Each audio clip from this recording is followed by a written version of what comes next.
partai untuk mengusung calon presiden dan calon wakil presiden di pemilu 2024 belum menunjukkan potensi makin menguat.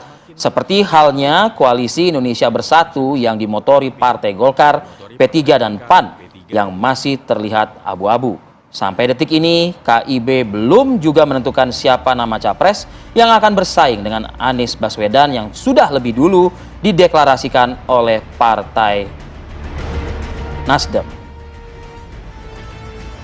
Tak tanggung-tanggung, Ketua Majelis Pertimbangan P3 Muhammad Rohmah Hurmuzi mengungkapkan kemungkinan potensi bubarnya 3 partai anggota KIB.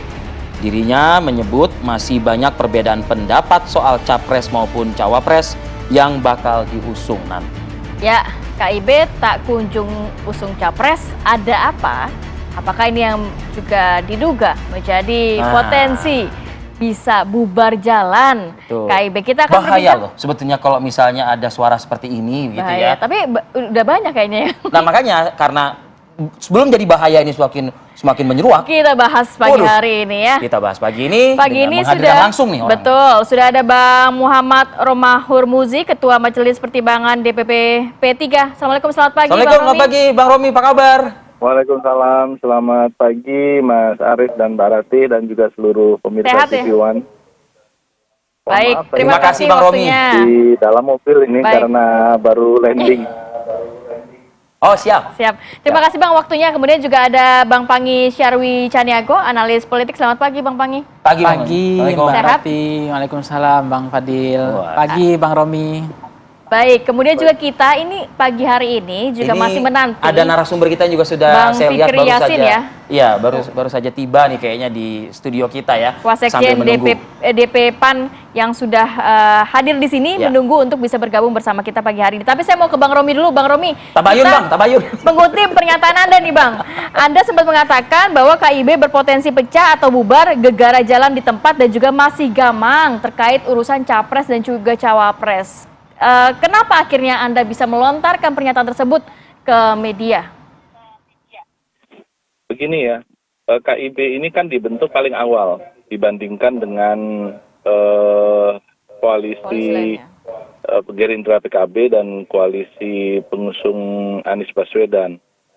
Sementara dua partai itu relatif memang sudah memunculkan nama yang seragam untuk calon presiden.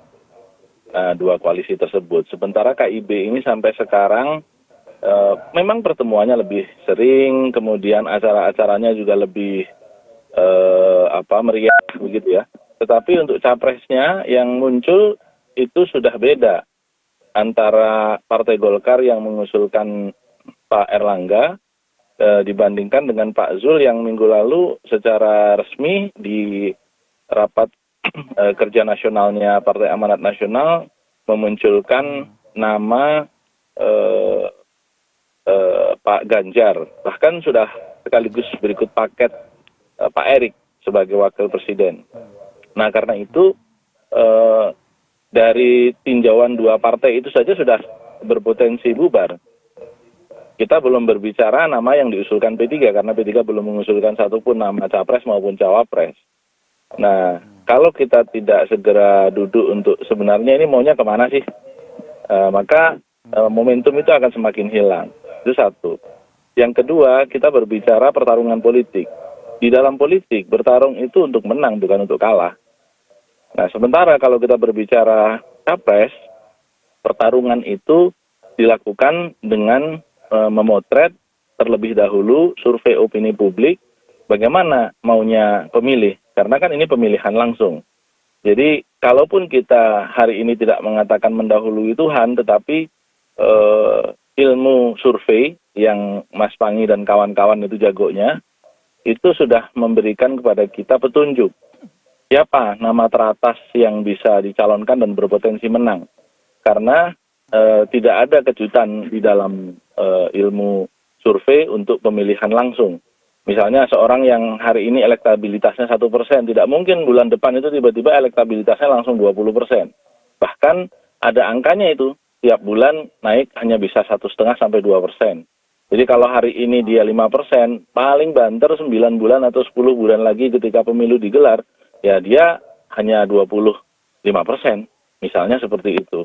Nah sekarang kita tahu persis hampir seluruh lembaga survei, atau katakanlah seluruh lembaga survei mengatakan bahwa 3 nama teratas itu adalah Pak Ganjar, Pak Prabowo, dan Pak Anies.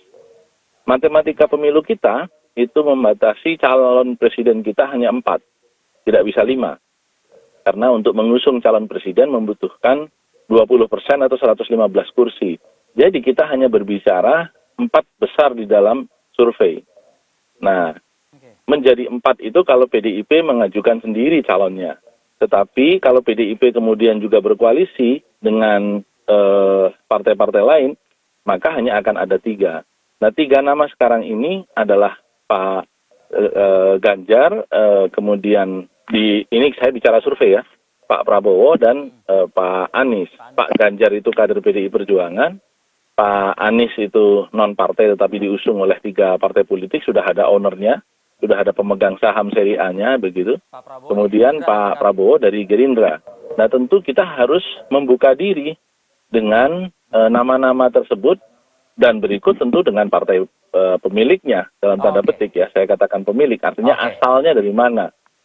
Nah dalam konteks itu juga kenapa kemudian saya katakan lah kalau kemudian kita tidak membuka diri mau nyalonin siapa, kan tentu KIB tidak mau mencalonkan seseorang hanya untuk kalah, atau sejak pagi kita sudah bisa memprediksikan bahwa ini akan kalah begitu. Jadi pasti kita berbicara dengan tidak-tidaknya 3 nama. Jadi Bang Romi ini ingin mengajak teman-teman di Koalisi Indonesia Bersatu itu, nah, untuk realistis lah begitu ya Bang?